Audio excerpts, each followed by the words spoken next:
basic questions, and Fine. you just tell us your story. No problem. Good. First, I have to make a statement for the camera. Go ahead. We're interviewing Mr. Charles P. Corea at Culver Road Armory in Rochester, New York. It is November 20th, 2001. Michael Akey, interviewer, and Wayne Clark, videographer. Mr. Corea, where were you born? Macedon, New York, Oh, okay. 1921. And did you grow up in Macedon? No, my father, my godfather owned a creamery in Macedon, and my father was a cheesemaker. Oh. And that's how I happened to be born in Macedon, New York. He came to this country back in the late 1800s, 1898, something like that, 1901, something like that.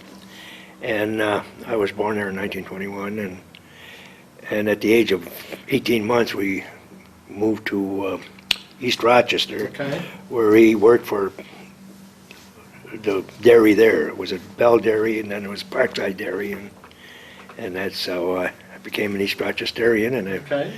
and I've been there ever since. And You grew up in East grew up in East Rochester, married the police chief's daughter.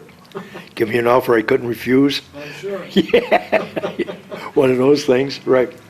And we've been living in the same house since then, that she was born in. Really? You know, Wow. That's amazing. You, of course, there's no stick of lie. There's nothing original anymore in the place. Right. Yeah, right. you went to high school in East Rochester High School, East Rochester? mm-hmm, When'd you graduate? 1940. 1940. What'd you do when you get out of high school?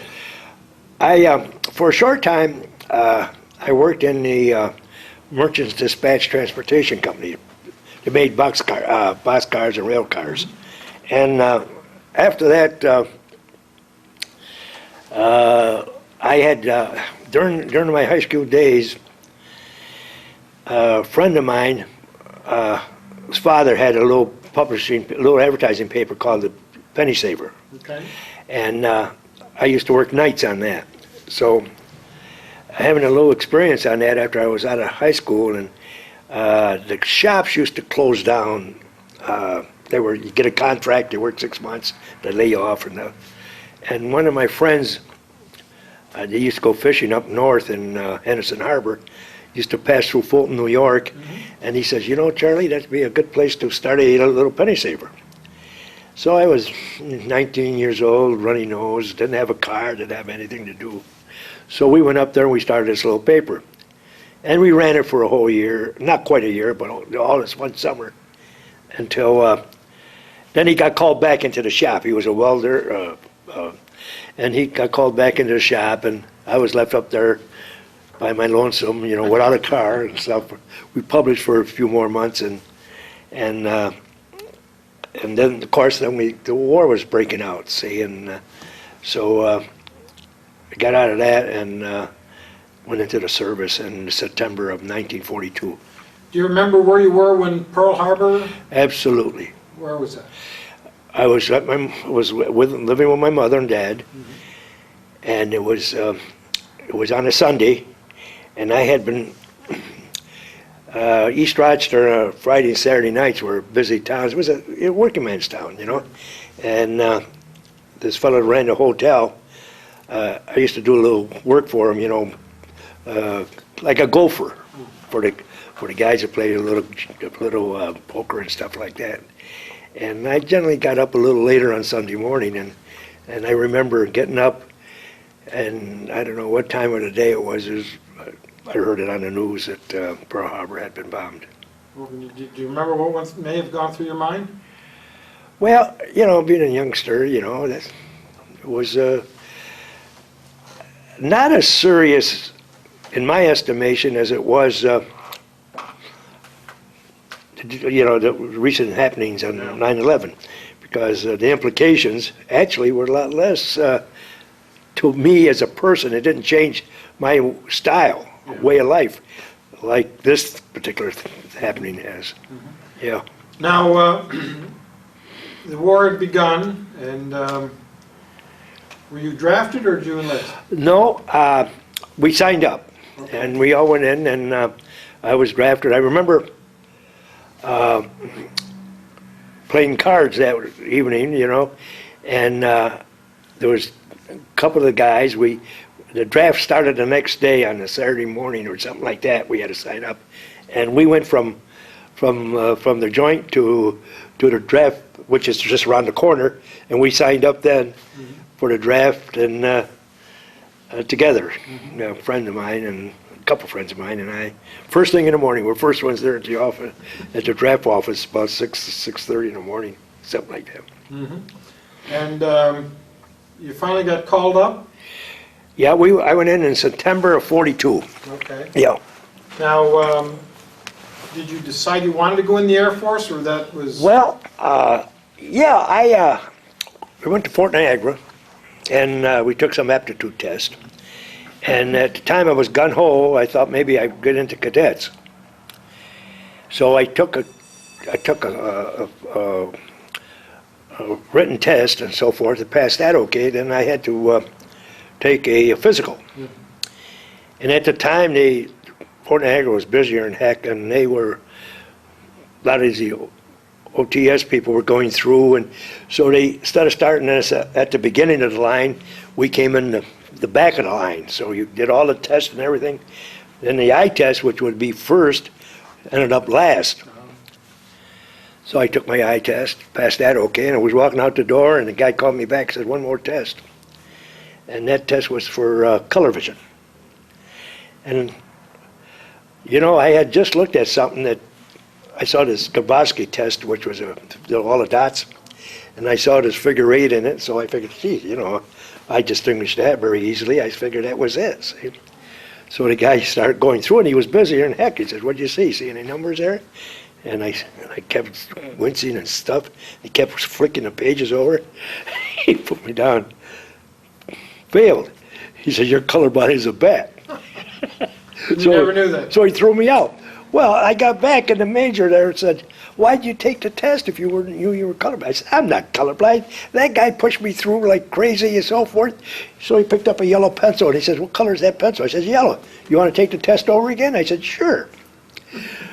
So, but the next day I got shipped out to Atlantic City. That was the end of my second test. But I am colorblind. But I'm colorblind browns and greens and stuff like that. Okay. Yellow, blues, and solid colors. Okay. I can get away with it. Yeah. And later on, well, then we went to Atlantic City, and they give us a bunch of tests there. And kind of disappointed. I'm a young kid. I thought maybe I'd get one of those P-40s and play around with it, right? When you're young, you think you can do anything. So I ended up in Atlantic City, and I was with a couple of friends of mine. We stayed together from East Rochester. We all went in together, and I remember we passed. They give us aptitude tests for whether you were a good candidate for radio, armament, or photography or anything. But having a decent education, I had my choice about 7 or 8 different qualifications. And I remember talking to my buddy who wanted to go to radio school to switch over to go to photography school. I says, by that way, we'll get to photography, and we'll still get flying around taking pictures instead of something else, right? So I talked him into that, and he switched his number one choice from radio to photography. But when I made my first choice, photography, the guy asked me, what do you want for a second choice? I said, I don't care. So he put down mechanical, aircraft mechanics. Well, the next call up was for aircraft mechanics. And all of a sudden I say, hey, Jerry, why aren't you packing? He says, I wasn't called up. Well, the irony was, he ended up going to Denver, and he became a photographer. I ended up going to, what was it, down in North Carolina, Seymour Johnson Field, helping him build that airfield, because it was new in the war, And I ended up being a mechanic for that duration. They taught us whatever. And then halfway through, when we finished that particular technical school, they they asked us who wants to take some examination for aerial gunnery. And so I said, oh, good. I said, but I'm colorblind. He said, go down and take it anyway. Well, they needed gunners pretty badly because I passed that. Instead of 20/20, I was 20/15, my eyesight. And he was very easy on me when I started going through the chart. Take your time, read the chart. I ended up only missing 4 or 5 out of 20, see? Passed me okay. And we became area gunners. We went down to Fort Myers, Florida, and did some, went to school there and did some practice flying and shooting at targets and so forth. And then they took us from there and sent us to Pratt Lambert Field in St. Louis. It was Curtis Wright, and they put us in that technical school. And it was only about. As a matter of fact, I looked at a picture before I came up here. Only about 35 or 40 of us, and we had civilian instructors, and they really taught us like you were going to a legitimate school, on the aerodynamics and the systems and the whole thing. And we were the only Army personnel in the school, and we ate in the factory where they were building these. The Army was going to have a couple of dive bombers after the Navy's dive bomber, and it was called the SB-2C-1, where you had a pilot and a mechanic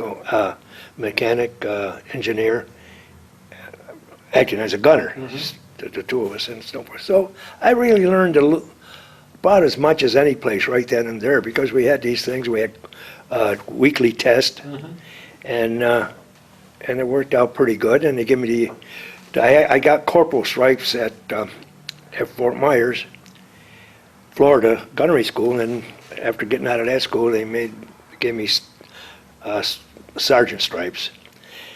And such as it was, we went to Salt Lake City, I think it was, to get put on crews and stuff, but they needed so many.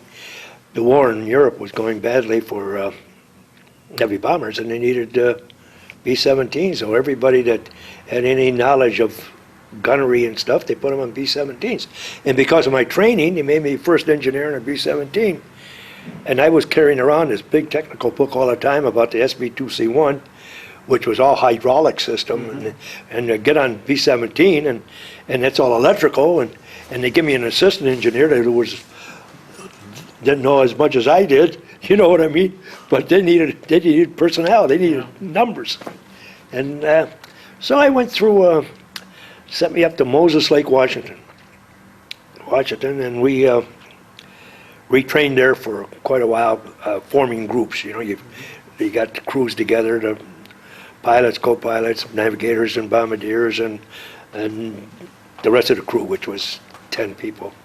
And we did some high altitude missions, some hedge hopping, and it was pretty good, fun time. It was fun time, because now we're flying, we're going down the Columbia River Basin, hedge hopping along the river and over the bridges and stuff like that, and here you are, 21 years old, and got the world pretty good. We go to places like Wenatchee, which only had about 50,000 people. We were the only Air Force personnel there.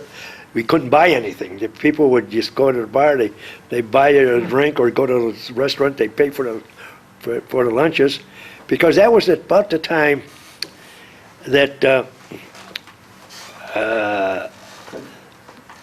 Philippines was lost, and I don't know if you remember in history, Colin Kelly dove his B-17 into a Japanese destroyer or something, and got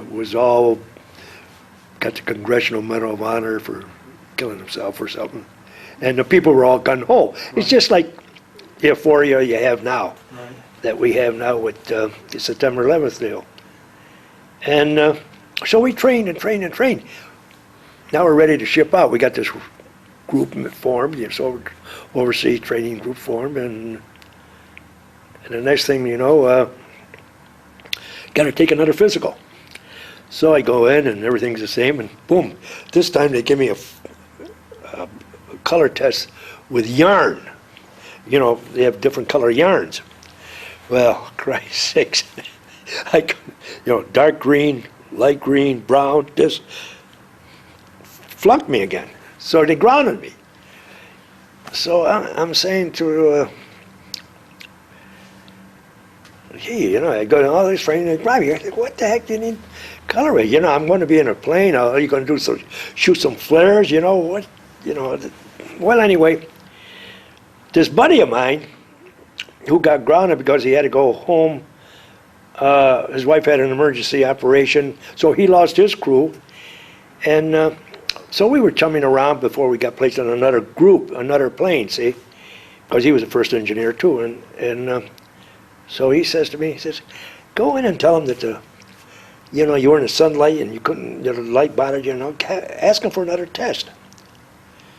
So I said, he says, so when he called me in for another test, he went in and took it for me. So the offshoot of that is, now he just reminded me of that, and I forgot all about it. I still don't remember it.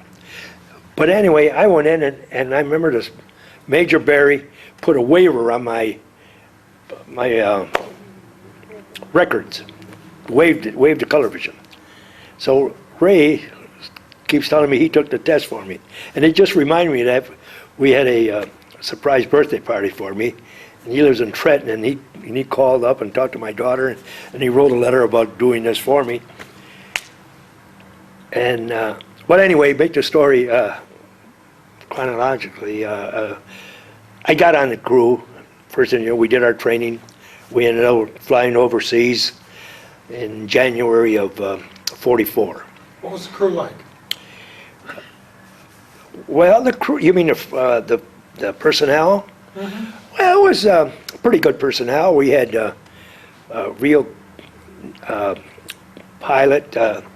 If you look at that sheet there, you can see the names. The pilot, the crew pilot, that's why I brought that over. Coper, he was our second lieutenant. He was a pilot, and he was very, very quiet type of guy. He never said much of anything. And the co-pilot, Gordon Lean, and the bombardier, and myself, we used to more or less, being up in front all the time, we got closer together than I did with the rest of the crew. Okay. So we would, when we got to England, we would chum around together more than anything else in different places. Now, what were your duties as a flight engineer? Well, just for instance, when we were flying over, fortunately, I didn't have that much training in actual mechanical stuff. You learn the generalities because you didn't have that much time. Right. Like when we were flying over, we went the northern route in January, and that was a ticklish route because we were the last group to fly over. From then on, they went by the Azores, southern route. And the fact, going over, I remember in, I think it was Newfoundland. We landed in Newfoundland, and it was pretty cold. So here's one of my duties. I have to put the canvas around the engine nacelles, keep out the wind and keep them as warm as you could. And I remember that one time the sun is shining, but it was extremely cold, and I was working like crazy so my hands wouldn't get cold. Mm-hmm. And I was wearing a fur cap, but with fur that would come down if you put it down, but I didn't put it down over my ears. And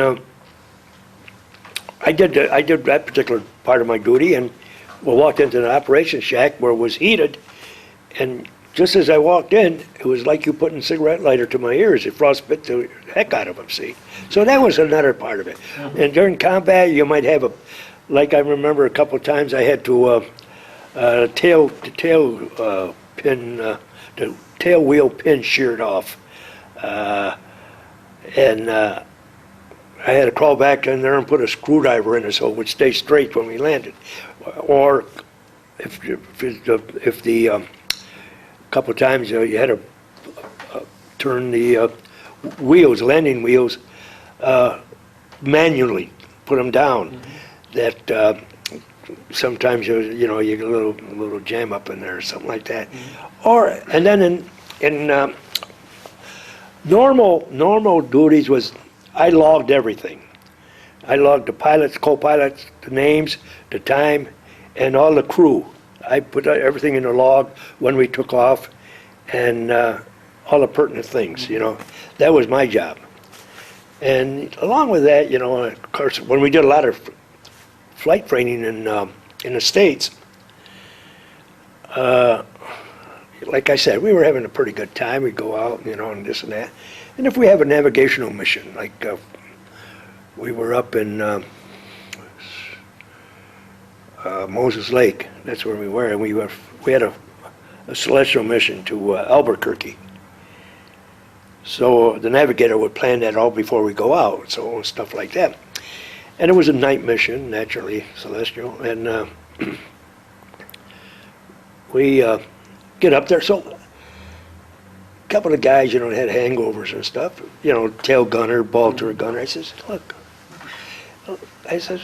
why bring them along? I mean, they were just going to be back there sleeping anyway, see?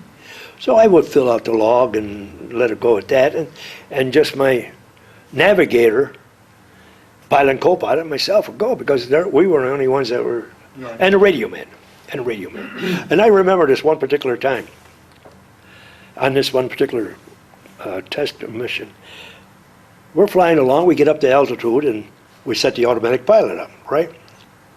Now, we had I don't know what happened, but that night we had a different radio man. And of course, the radio man is behind the bomb bay, and the rest of us are up front, so he has no visible access to us. And we were flying along, and it's a long, drawn-out mission. See, we're on course, and after a while, we turn on the music. We get the nice music, Glenn Miller Orchestra, right? Now, my co-pilot Gordon, he got out of his seat. He laid down right behind the cockpit. So I'm not going to sit there. So I sit in the cockpit in the co-pilot seat. My pilot's there. We're on automatic pilot. And we're going along pretty good, And all you do, you're just sitting there, listening to the music, get your eyes half shut. And radio man's trying to get us. I know what happened. The co-pilot, he was out the night before too. He got out and he went through the bomb bay, and the cabin where the radio man is, there was a little room there, see? So he went back there, got a couple cushions, laid down, and conked out, went to sleep, see? Which was all right. And that's when I got in his seat. And I'm laying there, and I got my eyes half shut, listening to the radio, and radio man is trying to get in touch with us through the intercom, and couldn't raise us.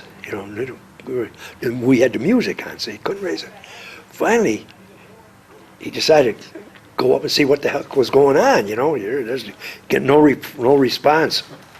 Crawls through the bomb bay, which is, a really little job, because you had just a little catwalk there, and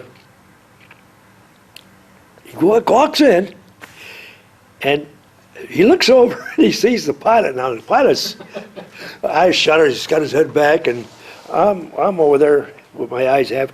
Yeah, we would look at the altimeter once in a while, but that's about it.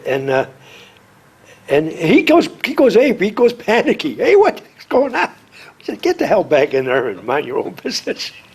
Well, that's just because we were used to doing that, something like that. But yeah, we get down to Oklahoma City, saw the lights, and turned around and came back. That's all it was. That's the lesser mission. We never used that in combat anyway. We flew, all our missions were daylight missions in combat anyway. You were also a top turret gunner? In combat, yeah. In combat, okay. Now, you arrive in England. Where were you stationed? Full of a place called Thorpe's Abbot. There's a spelling of that place. It's about 99 miles north of London. Okay. What was that like?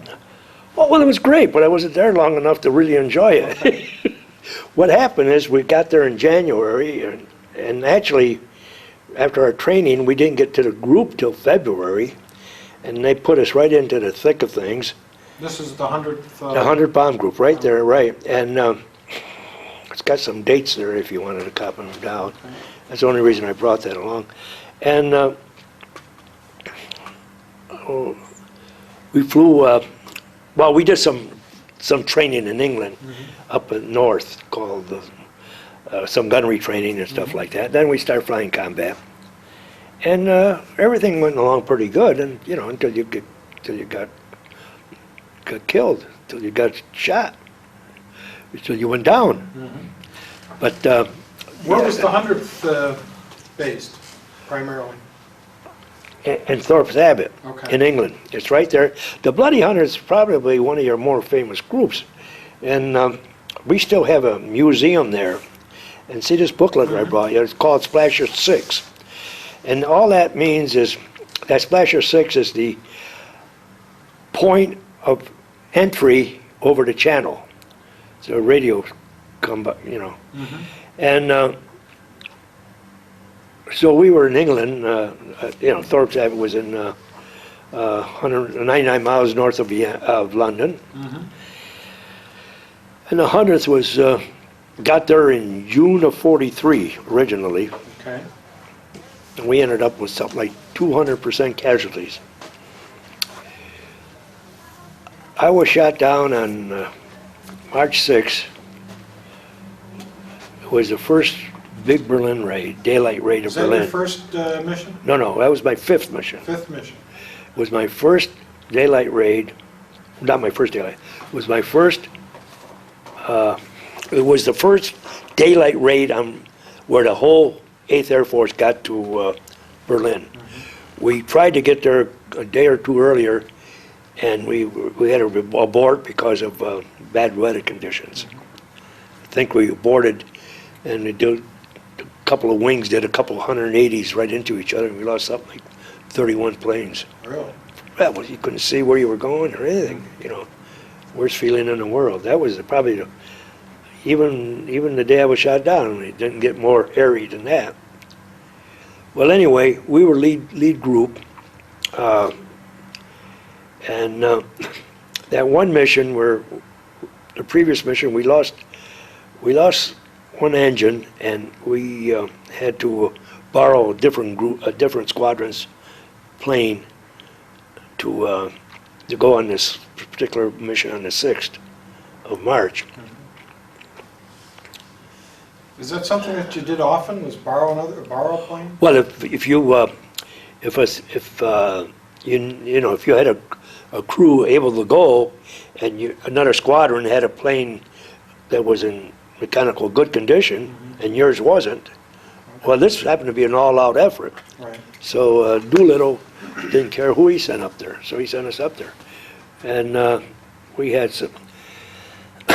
That day we got up. That was March 6, 44, 810 bombers. I forget, it was like 150 fighters or something like that. But we lost, out of 810 bombers, we lost 69. Out of our group alone, we lost 15. Most of that was due to flak? Most of that was due to MEs and Focke-Wulfs. Oh, really? Yeah, fighters. Yeah, we were under combat fighters. I was shooting at them from, I could see them as clear as I'm looking at you. They wiped us up completely. And out of the rest of the group, we took off with 36 planes. We ended up with about 30 because of mechanical problems. The other planes had to return because of mechanicals. And out of the 30 that continued on, only 15 got to the target. Out of the 15, I guess only a handful ever got back to base because they all scattered in different groups. Now, were you getting fighter support? Fighter support got a short ways, but they weren't there. They didn't go all the way in. Well, we didn't get it all the way in. See, now we were lead group. when you have that many planes in the air and that few fighters, you couldn't get them all. Now, we got shot down around noon time By Messerschmitt. We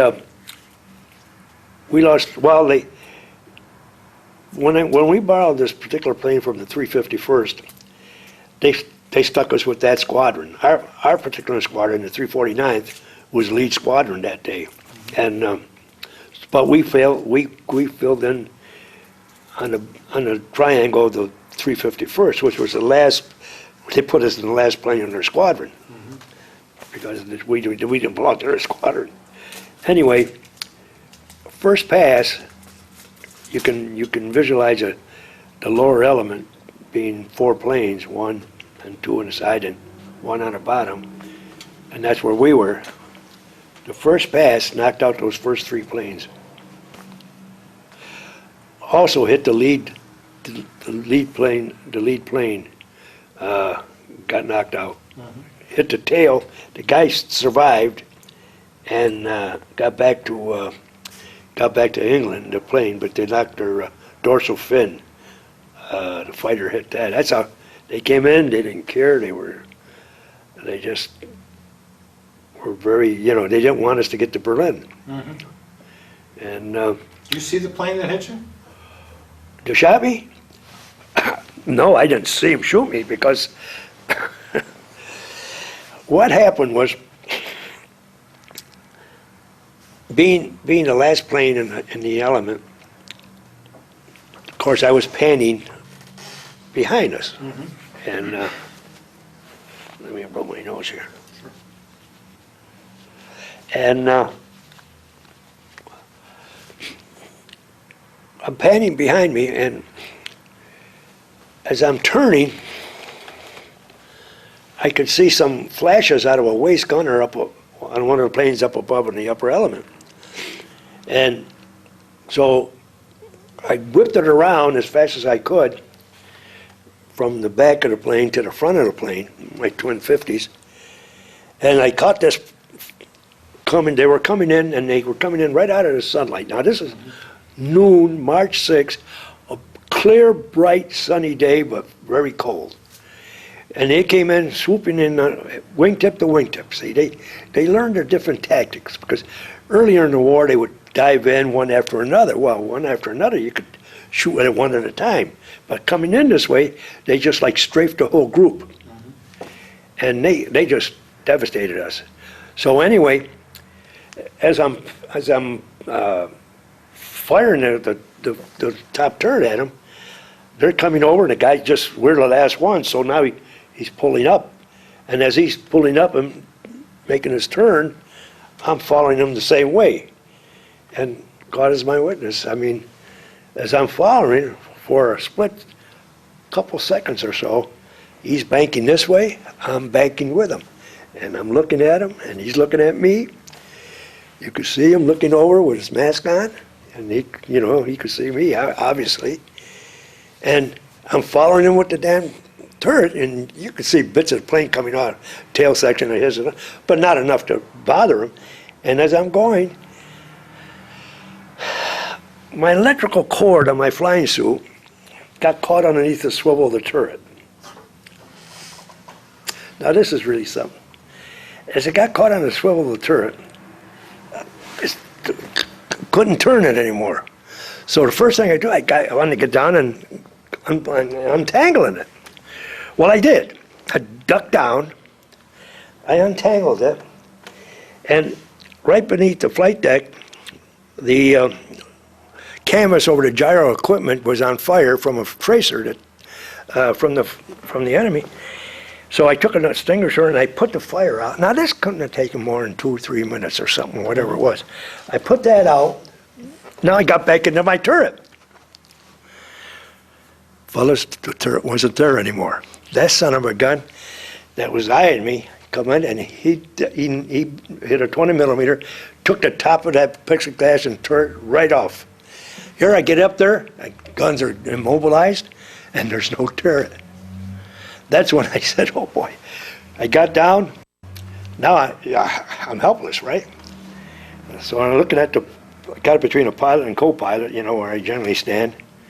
And I said to the pilot, hey, Cope, I says, his name is Coper.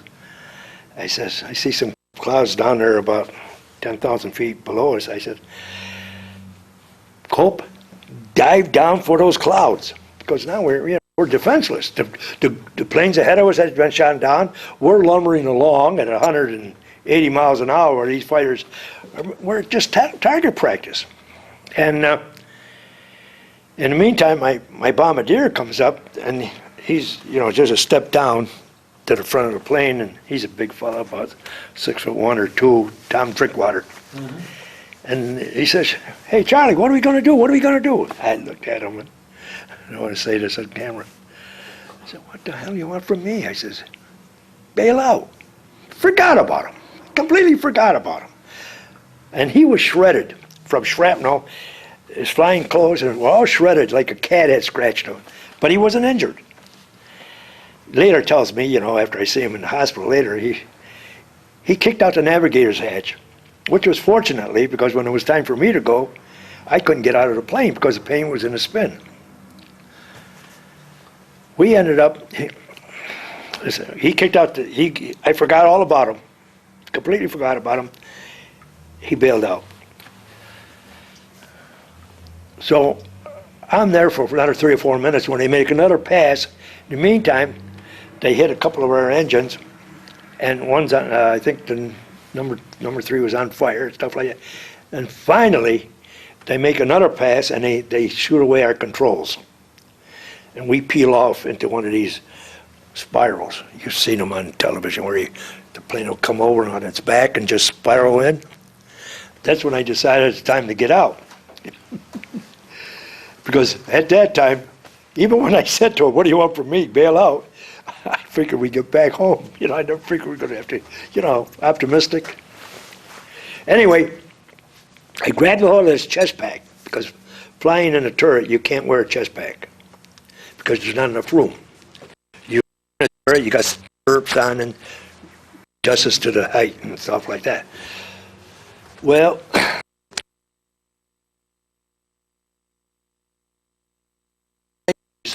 I got this chest pack in my hand, and we're around. See them coming up at me, and I can't get the damn thing. About 22,000 feet when this happened.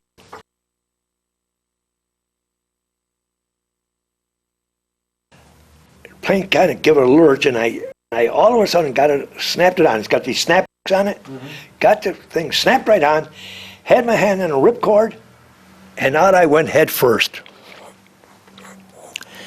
And because we were spinning in, ordinarily the navigator's hatch, it's a couple feet behind the number 2 prop. The number 2 prop would be up there, but you're going down, so now you're actually going into the prop, actually. So I did a half a flip, my foot was outstanded, and the prop caught my foot, split my foot, lost right down the middle like that. I pulled the ripcord as soon as I went out. The chute opened immediately. It popped, and I said to myself, I don't want to drag my foot. I landed, and as God is my witness, landed just like I stepped off of this chair in a plowed field. Never had a chance to look up at the parachute silk or down at the ground. And my co-pilot was behind me. He couldn't get up because I was blocking the way, and he went out ahead of me, right after me, and he landed about 50 feet away, and about another 100 feet is where the plane crashed. That's how close to the ground we were. And we've got to change to.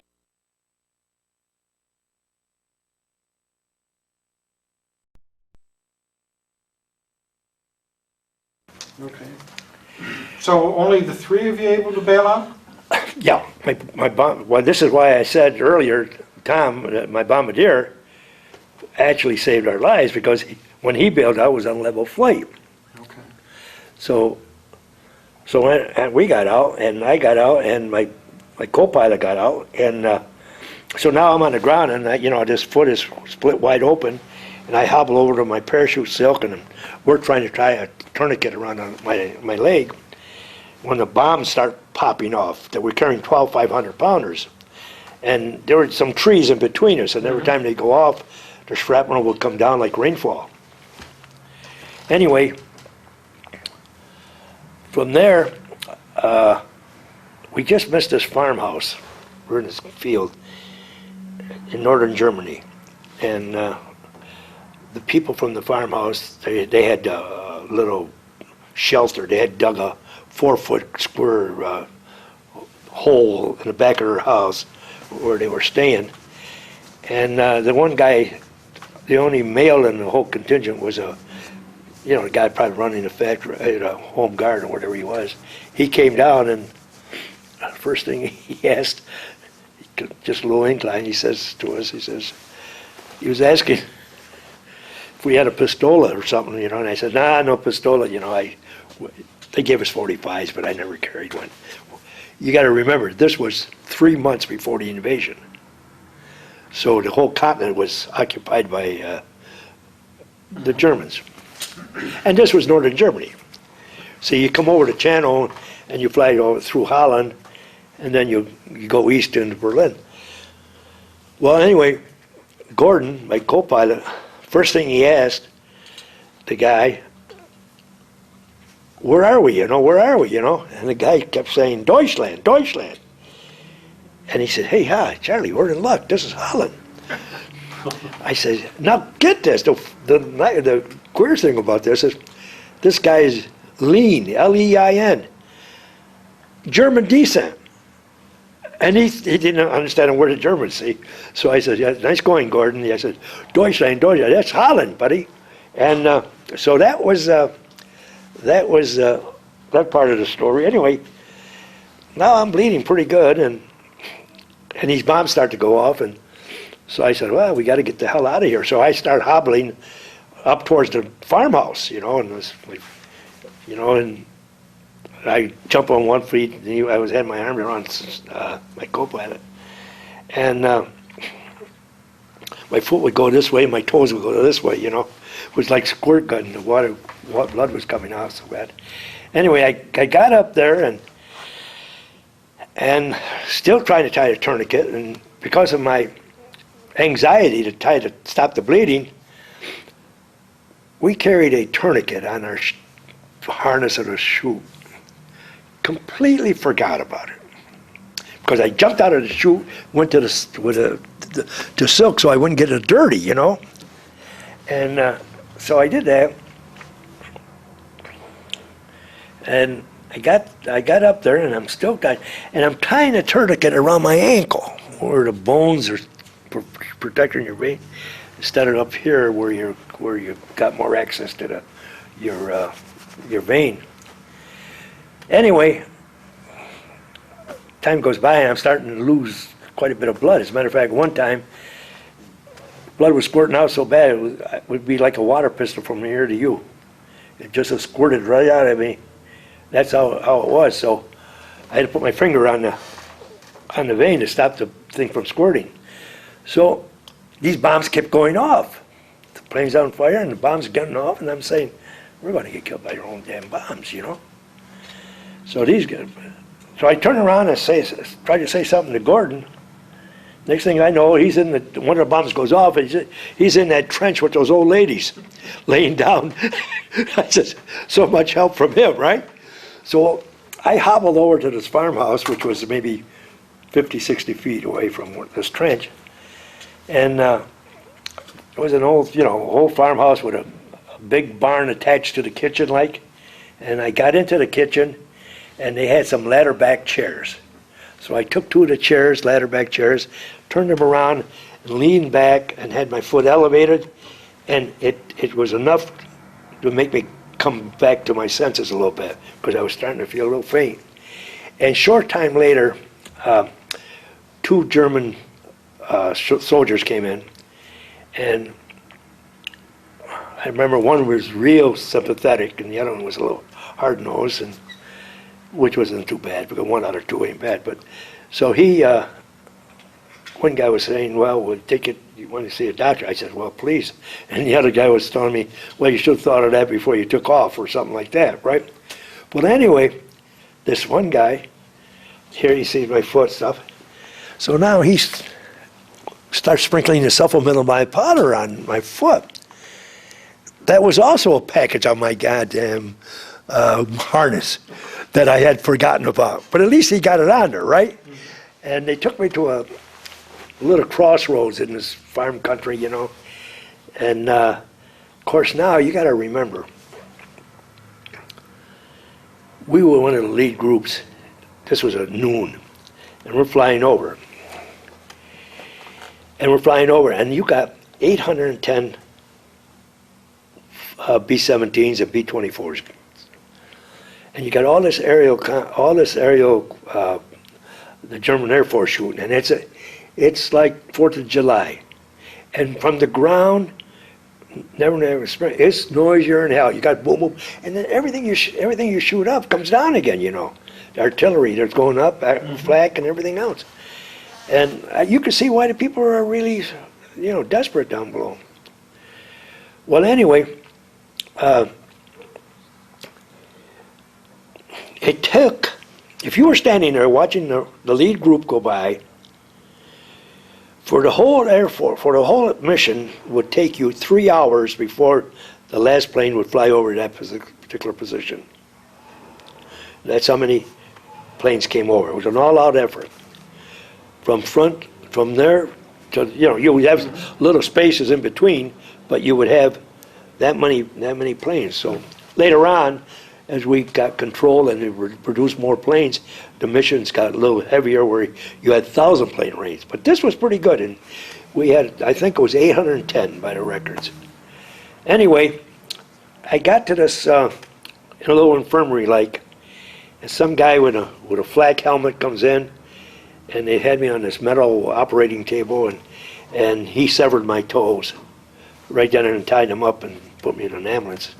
And I could walk away, and my big toe and the next toe were laying there by themselves in a little enamel pan. But even that, I was grateful. They did it without any anesthetic, which didn't bother me because I didn't know what the hell those expect, you know? Mm-hmm. And they wrapped it up, and they sent me to a Luftwaffe hospital in Oldenburg there, which was kind of a secondary hospital for the German Luftwaffe. And we were practically the first prisoners that they ever saw. And this was March 6, 44. And they operated on me. You know, of course I had anesthetic then, they give me some ether and stuff. And I remember the two surgeons that did the operation. One was a captain and one was a first lieutenant, and they were both graduates from Heidelberg Medical School. And I thanked them, you know, later on, you know. And I remember the younger guy saying there while I was laying there, well, we're first doctors, he says. Then we're soldiers, you know. But, you know, which meant, you know, he's going to take care of us. And he also asked me how many missions you were on. And of course, I said, that was my first one, you know.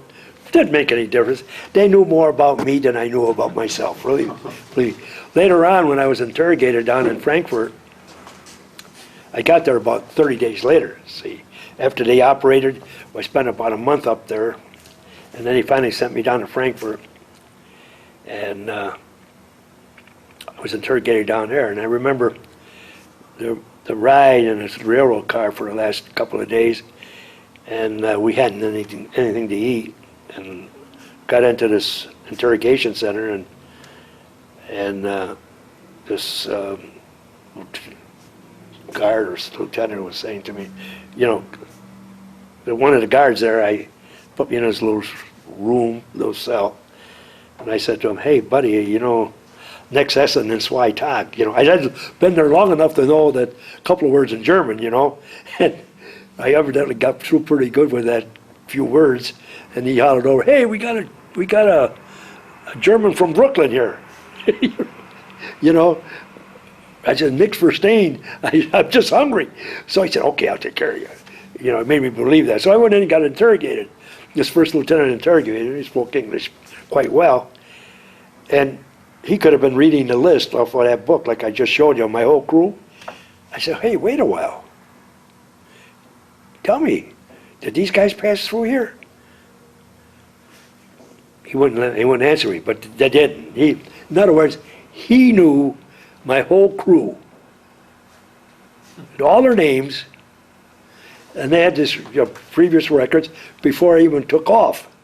So I was asking him questions whether or not some of those boys were there. And of course they weren't. They were all killed. The ones that, just the three of us got out. There was no way for them to get out. See, I was fortunate to get out because I was in front of the hatch. And we were up front, but in the back it's whipping pretty bad. And I don't know how bad they could have been hurt because this, they were shooting 20 millimeters at us, and the guy knocked the turret right off the top of my head, so without my head being in there. So what was the interrogation like? Well, it's simple as that. They asked me different things, and I asked him more questions than he asked me. Where did you end up next? Stalag 17B, the world famous Stalag 17. They made a movie about it. Down in Krems, Austria, 40 kilometers west of Vienna. How many POWs were in?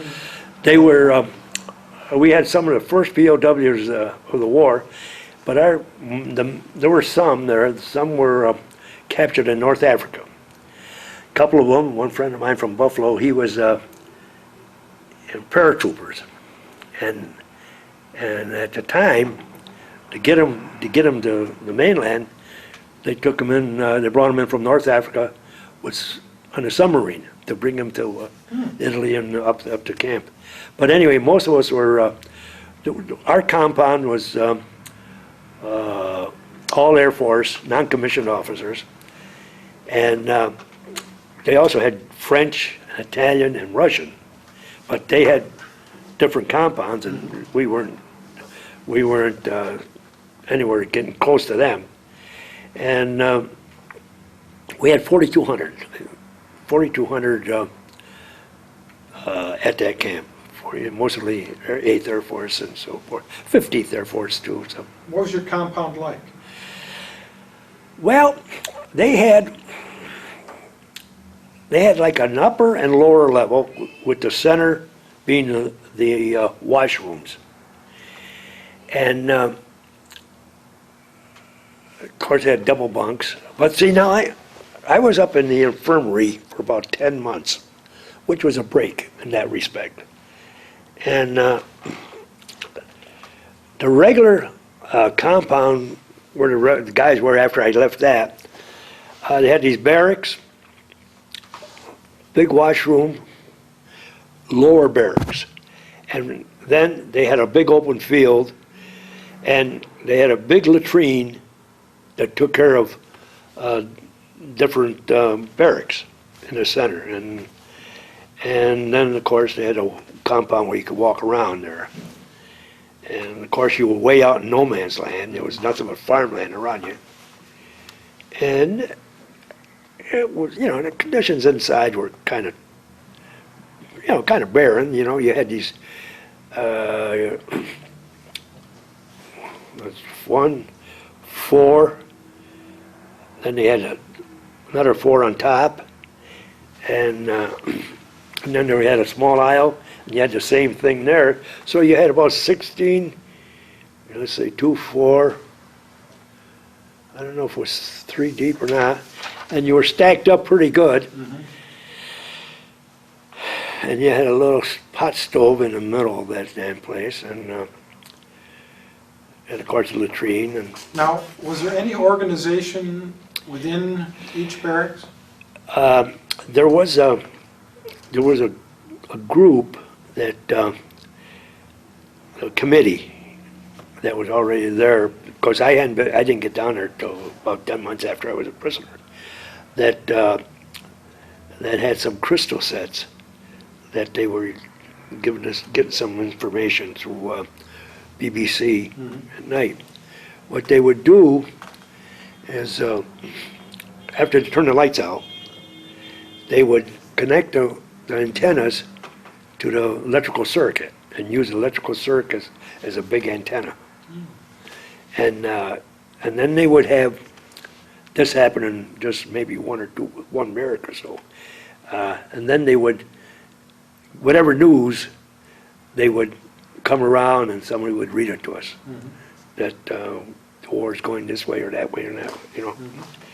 That was it. And of course, we weren't allowed to work. And we ended up with these parcels that the Red Cross gave us. How often did you get those? Well, we were fortunate. Being down in Austria, close to Switzerland, that's where they were being distributed through Switzerland, for the most part, we were getting one package a week. And that kind of took care of us pretty good. Later on, as the things got a little hairy, you got maybe one package for 2 people, you know. But on the main, we got this weekly package, which consisted, I don't know if you're familiar with it. No, you want me to, it had, well, it had a can of Spam, a ration of biscuits that looked like graham crackers, only very highly concentrated. They had a good sized package of that.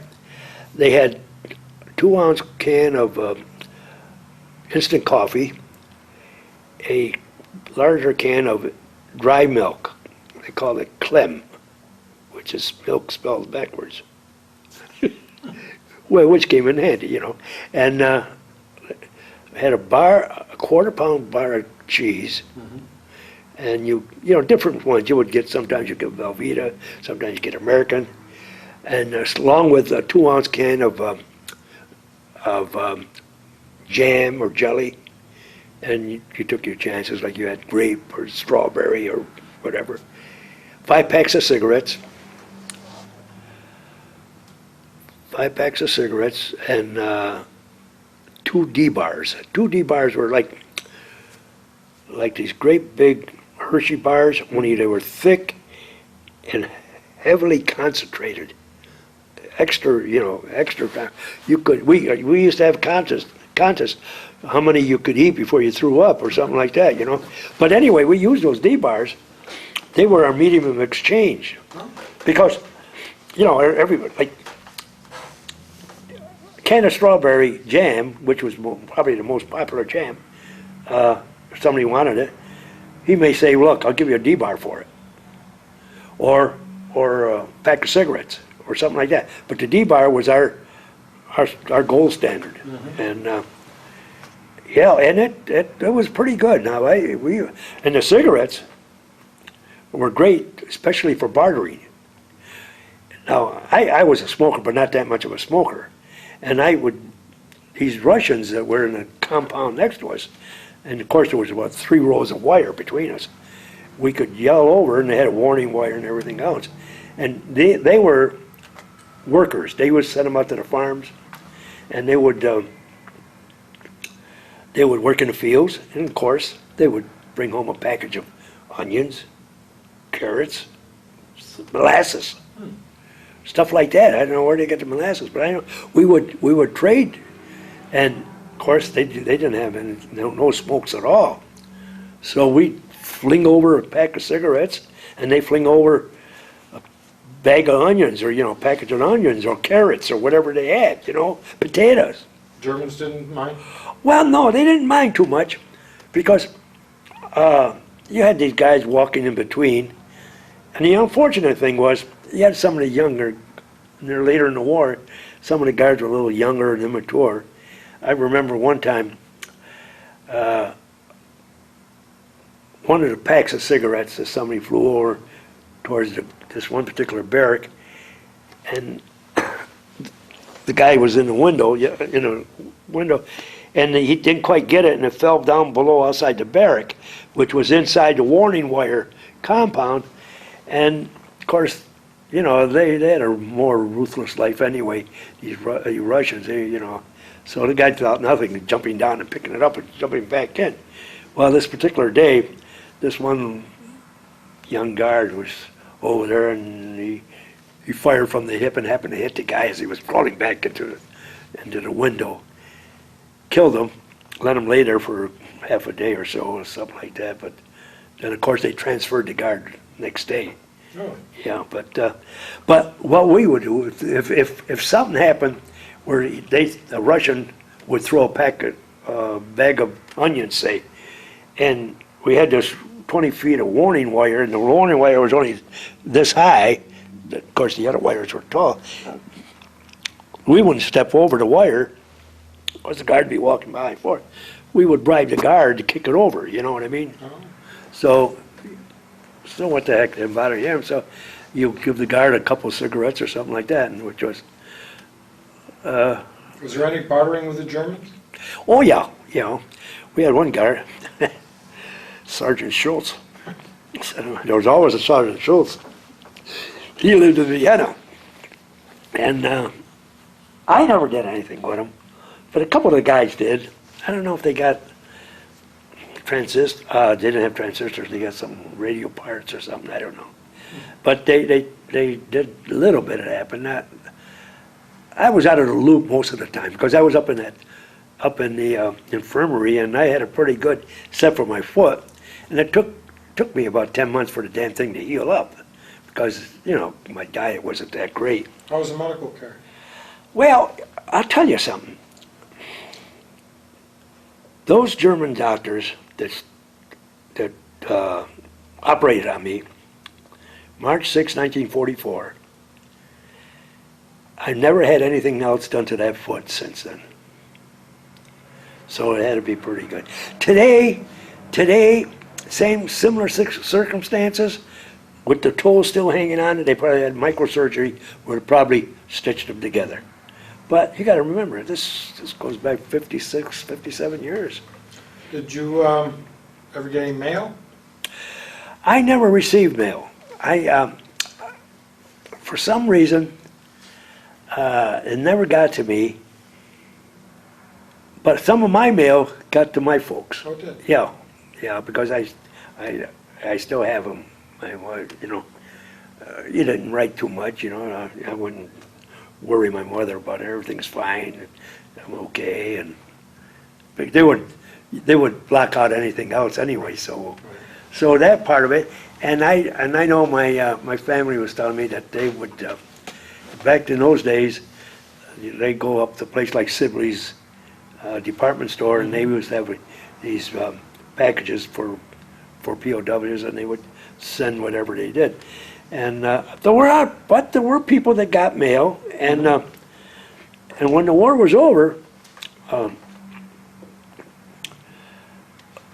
near the end of the war, what was happening was we were in a position where the Wehrmacht was fighting a defending action against the Russians along the Danube River there, and we were just north of the Danube. And they decided to move the American prisoners out of camp towards Linz, Austria. Mm-hmm. Because Linz was the dividing line, that Potsdam agreement between Russia and the United States, that General Patton couldn't go any farther than that. He was at Linz, Austria, which was 60 kilometers northwest of us. And the reason was because these last remaining Germans that were in charge of camp, they didn't want to be taken over by the Russians, naturally. So they moved out to camp, except for us wounded ambulatory people that were left. There were about 80 of us left. So they moved them out and marched them out of camp, and we, of course, said goodbye, and we figured, well, see ya. We're going back with Uncle Joe, you know, Joe Stalin, you know, we were all naive enough to think that was a great guy. And we'll see you when we get back and all that. And now these Germans, you know, this is almost Hollywood. When they moved the camp out and the Russian, the German officers all left who were in charge, a couple of guys went up to the headquarters and got some records. They got my service record, and they got a little radio that was up there, and we got listening to the news. And we were all bunched up in this one part of the infirmary, up on the hill, and of course, they had supplies that the Red Cross had sent and the mail had sent up there that they have never distributed. There were, packages that were sent to the prisoners, and I remember ending up with a couple boxes of Philly cigars and a brand new baseball uniform that the Salvation Army sent, or here you have these beautiful white flannel baseball, pure white. You're wearing the same stuff all the time, and I ended up with wearing one of these white uniforms, white flannel uniforms, and a cigar, and so they marched in some Russian slave labor, or Jewish, I don't know what, into camp to were in the barracks that were evacuated. And we're in this side of the fence, and we're watching these people come in, and I'm in a hell of a sight. Here I am, smoking a Philly cigar in a white baseball uniform, throwing cigarettes at these poor bastards that were coming across. And, you're 22 years old, what the heck, life is, things were a little better at that time. Well, anyway, we got this, the Wehrmacht come through, overran the camp, and we were on a hillside, and they camped just on the high side. Well, our smiles went away pretty fast, because now they're shelling the Russians from the top of the hill, and the Russians are going to shell them, and we're right in the middle. And you got about 80 Air Force guys trying to build a foxhole, not like this, but straight down. And it was kind of scary, because the night that they moved out, the GIs, what they couldn't carry, they decided to burn on the front of the barracks planks. I don't know why. They just decided to burn what they couldn't take with them. And of course, that night, the ashes were smoldering.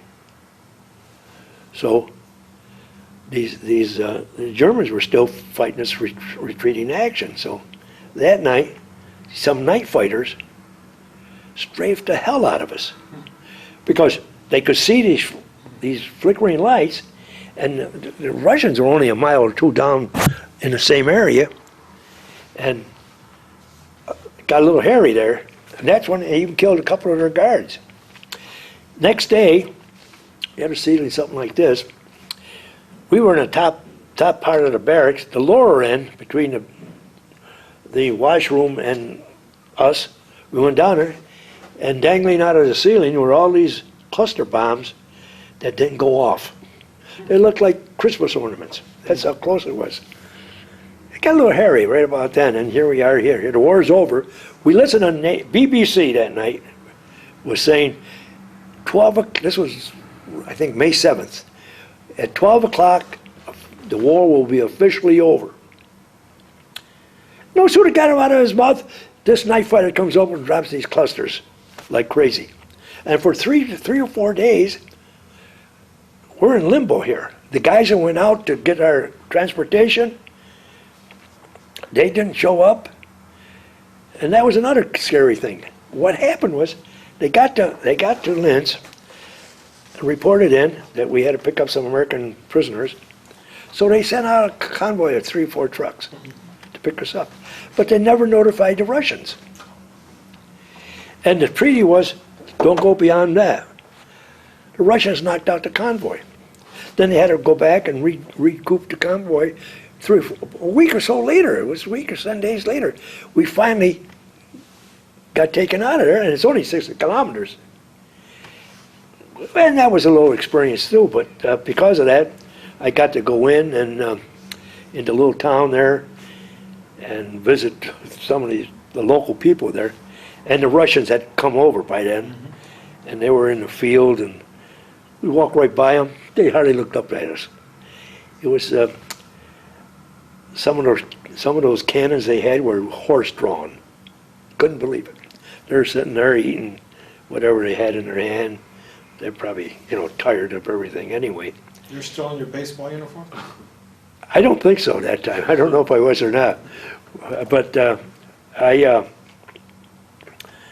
remember when a friend of mine and we went through this little thing, and they had these German houses and stuff. We were looking for maybe a bottle of wine, one of the Rathskeller's, we asked the people.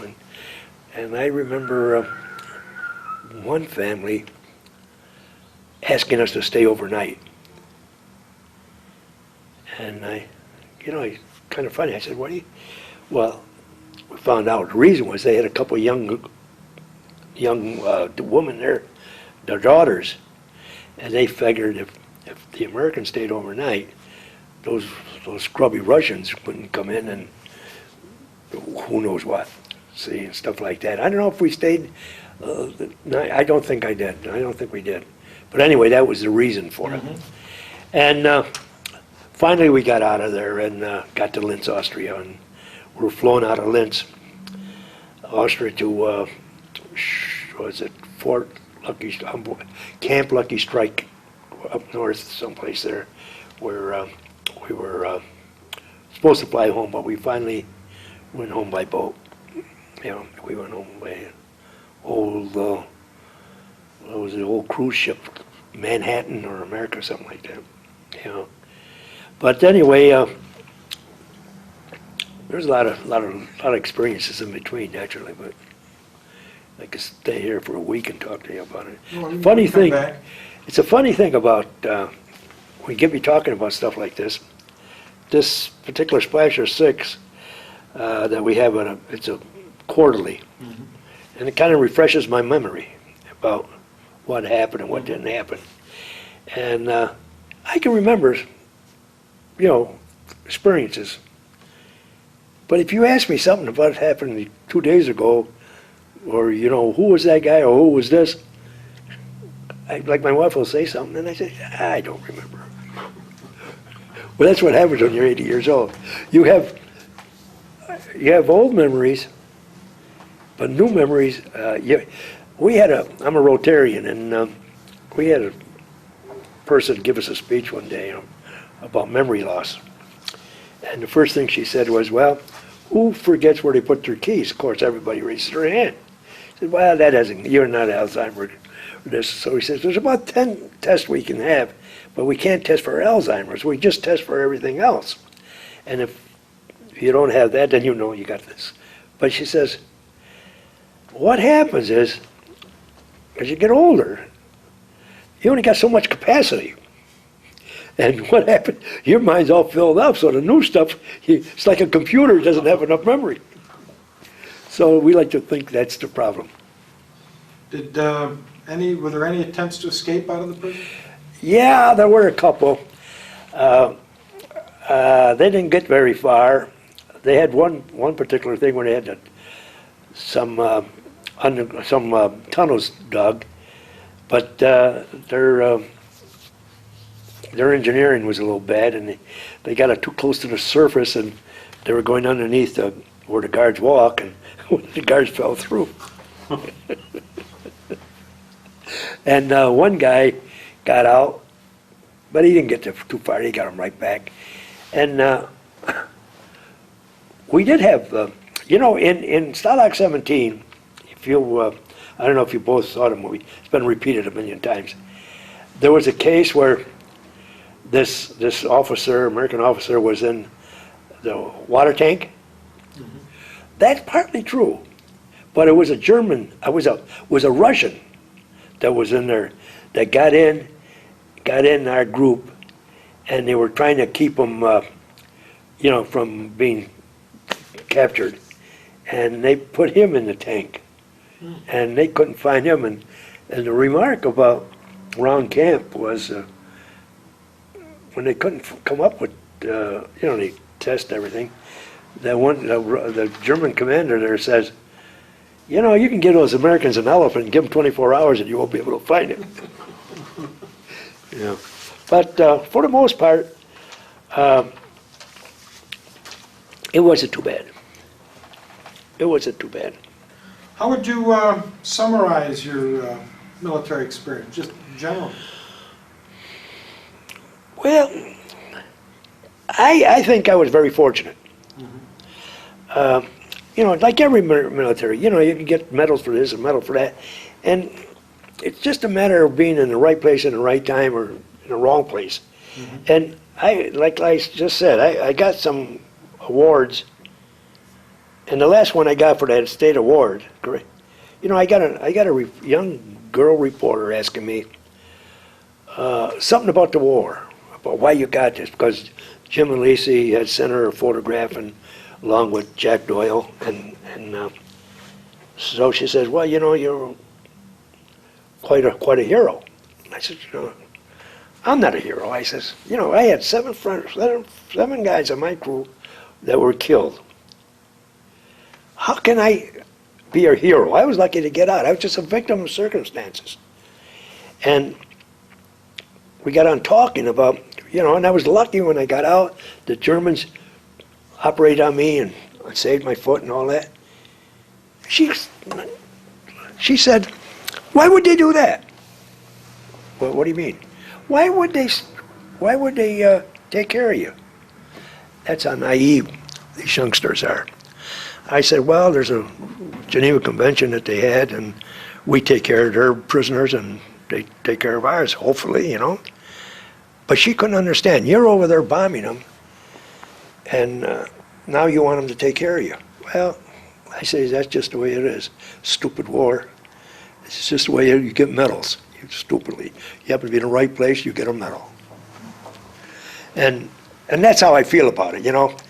And this is one of the very few where I come out and even talk about it. I don't belong to the VFW, I don't belong to the American Legion, because I get tired of watching these guys parade up and down that never left the corner drugstore. You know what I mean? And they're the ones, you know, I get 30% disability. I'm sure if you saw my foot, I could probably get more. But I worked too hard making a living while I was, you know, raising 4 children. So the system is there to be plucked if you want to pluck it, but you got to work at it. And to me, sometimes I think it isn't worth it. I mean, if we all, you know, we're all in the same boat, you know. We all did what we had to do. And the second thing is, and I was telling this to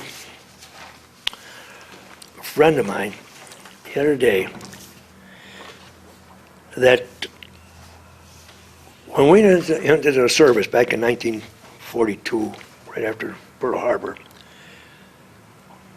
all my friends and buddies and classmates, we went in, and there was no doubt about what we had to do.